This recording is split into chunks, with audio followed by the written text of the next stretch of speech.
Edison igihuha cyazamutse mu gihugu cy'Ubwongereza kuva muri iki gitondo bigera naho muri press conference babibaza umutoza w'ikipe ya Chelsea Liam Rossenior kwisohoka rya Cole Palmer muri sama bakavuga ko ngo muri sama Manchester United zarekura Bruno Fernandes ngo target yabo ya mbere ni umusore bita Cole Palmer kuba yazamusimbura umusore ukinira ikipe ya Chelsea bakavuga ko Manchester United izanarekura kugeza kuri miliyoni byibuze 100 izazitanga mu ikipe ya Chelsea kugira ngo ibe yakwegukana uyu musore. Mu magambo ya Liam Rossenior yavuze ati yabanje no guseka aravuga ati nanjye nabibonye atari ko reka mbabwiza ukuri yuko muri projet ya Chelsea ntabwo harimo kurekura Cole Palmer ati umukinyi nk'uyu nguyu ushobora gutwara Chelsea mu myaka irenga 10 ati nekereza ko kitaba ari igitekerezo cyiza kuri wowe uyibona gute birashoboka kugerageza Chelsea kuri Manchester United ese projet Manchester projet Chelsea birashoboka ko izo projet zombi zishobora guhana abakinyi bakomeye nk'aba ngaba projet za Manchester United n'iza Chelsea projet zabo ubona ko ni projet n'umunsi zose zihuriye ku kintu kimwe ntizirakomera kora projet yakomeye birimo n'umuyobozi wayo nyine hari nta projet ikomeye idafite umuyobozi ikindi iryo sohoka ry'abakinisha gushingira kuko projet nyine zayo makipe yombi zitarakomera ariko impamvu gusohoka kuri Palmer mu ikipe ya Chelsea ubona ko yayishingiye ku ikipe yagiye kumuhereza ikintu atekona kwa Chelsea uwo mutuzo nyine n'umurongo wa projet ubona nyine ku buryo bufatika wenda ntekereza ko yabareba cyane cyane ku kintu cyerekanye n'ibikombe kuri United uyu munsi umukinnyi wayijyamo yababizi ko agiye gutangira n'undi nawe hasi bitewe nuko imwaka y'imikino uzarangira ikindi impamvu no nkunda ifashe nk'igihuha kinakomeye birashingira kuri biriya bano bapunditse amaze iminsi bavuga ati Chelsea kwiye kuba tayari nitaba tayari abakinnyi beza zatakaza muri abakinnyi beza barimo na Cole Palmer yari maze iminsi bivuga kubera ko Chelsea uyu munsi Rossenior yarahari n'ubu afite imyaka 6 ariko turabizi gatumvikanye n'aba boss cyangwa se akitwara nabi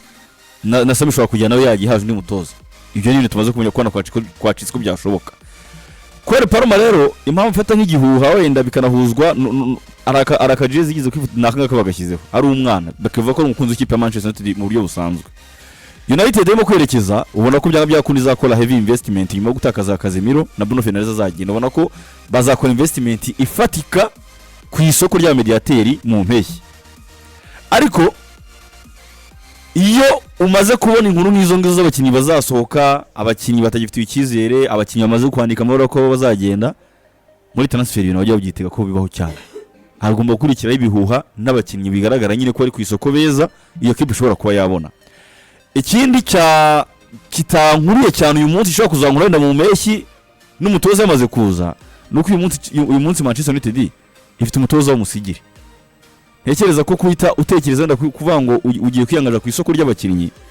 uyu munsi kwa United uyu mutoza ntekereza ko mu biri mu bushobozi bwe uyu munsi gupropose umukinnyi ntekereza ko biteye no gukoresha byo yasanze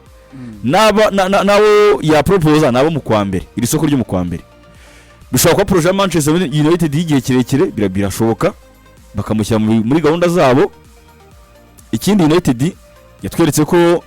mu bigendanye no gutanga amafaranga menshi ku isoko mu kubigendamo gake ino bisohokamo gake Cole Palmer uyu munsi n'umukinnyi wagura watwara byinshi cyane ariko nekezo Cole Palmer nasoka mu Chelsea zanasohoka areba projet irimo ibikombe burya bamurinkinze n'amakipe nk'izo zo muri Espagne bakamurinkinga n'aya makipe nka za Bayern Munich bakamurinkinga yewe niyo Manchester yahozemo ubona ko nubwo uyu mwaka bitameze neza ubona nyine ko ari ikize mu gihe Pep yabagihara ariko ukumva ko byakunda ariko United uyu munsi tuvugishije ukuri aho ibya Chelsea bigeze biri ahantu heza kuruta aha Manchester United aho bigeze uyu munsi nkabona ko rero nizi nkuru zimaze iminsi zivuga za Bruno Fernandes kutaguma kwa Manchester United Casemiro kuba yasezeye of course nk'umuntu wa muri transfer uba ugomba kureba niho azava ibisubizo nabandi Bruno Fernandes adahari nde mukinnyi wamukorera mu ngata urebye ko mu Bwongereza kuri isoko ryaho wabona ko ari nka Cole Palmer wamukinnyi ku isoko Mwongereza ukabona ukumva byahura muri transfer nabyo byitera ko ibyo bintu bibaho byo guhuza ariko bidasobanuye ko burya transferi iva ku gihuha ariko ntekereza ko transferi kugira ngo izamuke ni ibyo bintu bashingiyeho byo kuba nyine abakinnyi Bruno Fernandes ashobora kutuzakuza na equipe Casemiro yamaze gusezera hari amazi iminsi avuga amakuru yuko Chelsea ikwiye kuba tayari bakora projet nziza ko Palma yishimiye bitari ibyo ngibyo bivugwa n'abantu bahoze muri Chelsea kashobora kuzava muri equipe agasohoka bakabiteranya akabakora inkuru nk'iyo ngiyo ariko United uyu munsi itarabona umutoza ntekereza ko nawe azagira ukuboko kwe azashingiraho muri projet ya Manchester United izamwubakiraho ntekereza ko nawe agomba kuzagira tushe mu bakinnyi azinjiza muri club rero uyu munsi ni mpamvu ntabe imbaraga cyane nabifata nk'ibihuha nk'uko umutoza w'ikipe ya Chelsea nawe yabyise ibihuha usibye ko n'ubundi nta yindi reaction umuntu yakwe expectinga kuri Rosenior umutoza w'ikipe ya Chelsea ntabwo nyeka ko yahita ajya muri imbere ya place ngo avuge ngo Diego nibyo koko ndemera ko wenda ibiganiro bihari cyangwa se ikindi hagati ya Cole Palmer cyangwa se camp ye ndetse n'ikipe ya Manchester kuko ari ikindi ntabwo aka kanya umutoza ukimara kwinjira numva azabatoza match ngira ngo ni nk'iya gatatu yakwifuza gutakaza ibitego 48 kuko kuva muri 2023 ava muri Man City aza mu ikipe ya Chelsea umusore twa Cole Palmer amaze gutsinda ibitego 48 twese turibuka uruhare yagize mu gutuma Chelsea twara igikombe cy'isi club still n'ubu ngubu ni yahari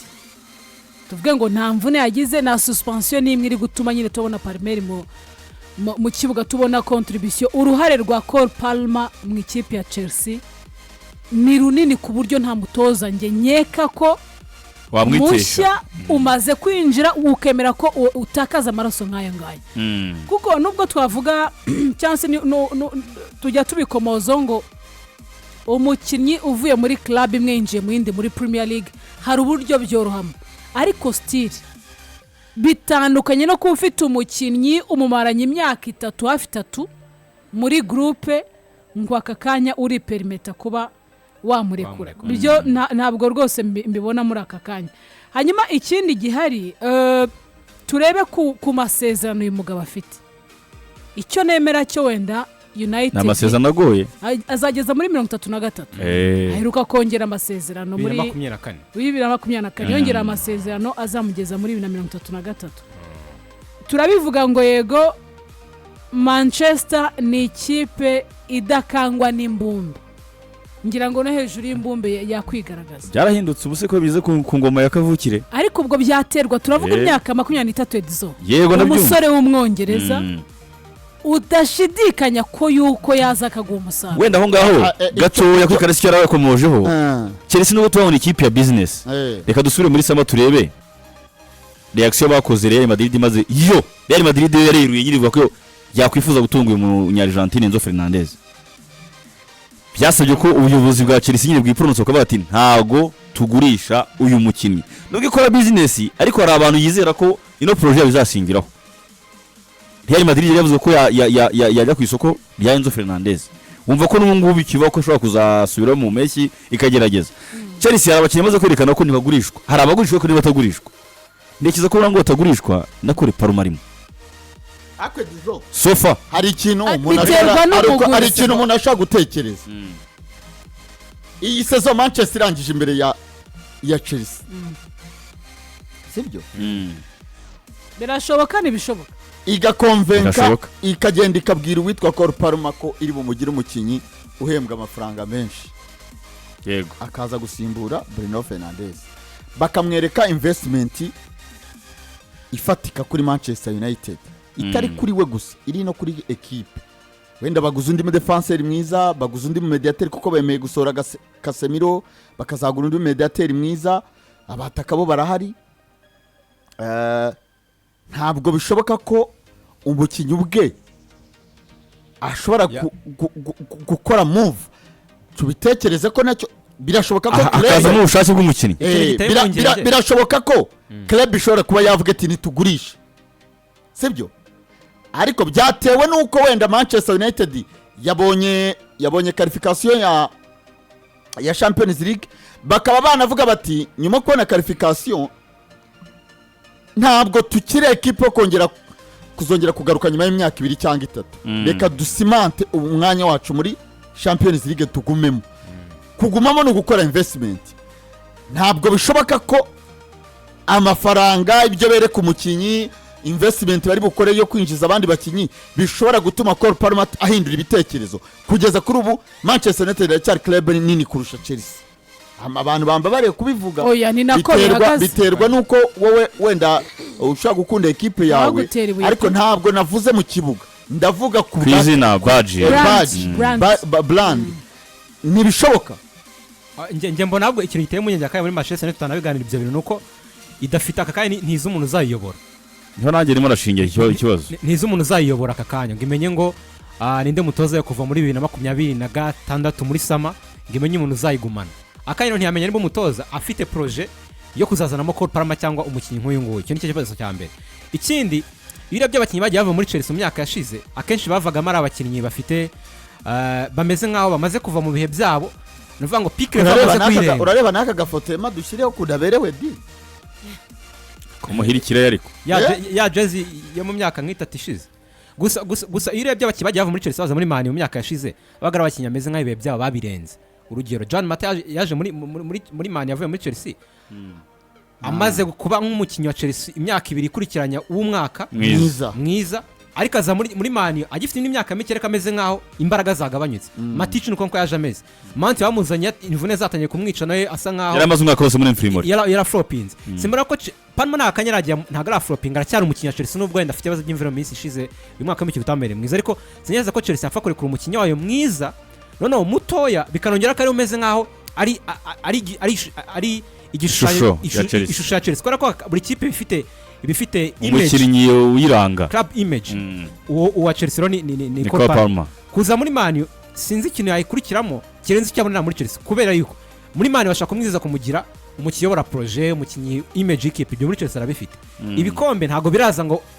avuge ngo nibyo kurikirwa ko muri Chelsea ajya muri Champions League umwaka kundi kuva yegeramo. Ikindi kandi amaze gutwara ibikombe 2 simbara ikintu cyamukurira muri Man kereka ahubwo twabonye umutoza mushyashya uyijemo akaba yamwereka yuko amukunze amufite muri projet. None mu gihe ngerekeza ko uretse na Cole Palmer nta sending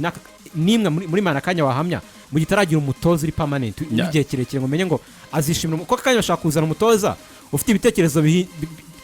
bitamacinga wenda udakunda imikinire ya Cole Palmer utamufite muri projet akaganiriza ikipe akavuga ati ntabwo tumufitemo. Eza ko ibintu by'abakinnyi bazaza muri Man City kubitekereza no mu gihe azana umutoza mukuru muri sama. Ikindi kandi nabonye n'aba expert mu transfer benshi yaba Fabrizio Romano bose bajya bavuga yuko aka kanya ibintu ari ibihuha nta kuri na kumwe guha n'igihuha, kuko ahantu ubona binagoreye icyo Eddie akomoje umva tugihuriyeho cyo kuvuga ngo niba nta mutoza uhari transfer yaturuka he, kuko United muri no minsi bo gusohoka muri wa mwambaro yari ihuriyeho na Real Madrid hahandi 100% nako ubuyobozi bwa equipe ari bwagize uruhare mu kuzana umukinnyi. Muri no minsi bo kugisanga aho bigabanuka bana ko umutoza arimo aragira uruhare mu kwigura umukinnyi. Turabyibuka bateni haga baza bizanira abakinnyi babo, turabyibuka n'uya muri mu nawe hari abo ya propose gusa n'ikipe nawe ikajya ati ko twagerageza tukareba niba uyu ngwere byakunda. Nyine ukabona harimo iyo freedom ku mutoza kuba yagira uruhare mu bakinnyi bakwinjira muri club. Uyu munsi yaba ari nka Real Madrid ivuzwe n'ubwo wenda bavuga ngo nta mutoza ifite, akabi nka Bayern Munich mo kuvugwa aho ngo ashobora kugira ubwoba kavuga ati ibintu n'ubwo ikipe idafite umutoza turabizi ko ayo makipe n'ubundi azana abakinnyi umutoza akaza gushaka uburyo yabyaza umusaruro. Ariko nanone ikindi nshaka kukomozaho yavugaga aba bakinnyi ntago baza kwera umutoza. Aba bari abakinnyi ba club baje kuyobora projet ya club kubera iyihe mpamvu. Kera ko nka Bruno Fernandes umutoza wese waza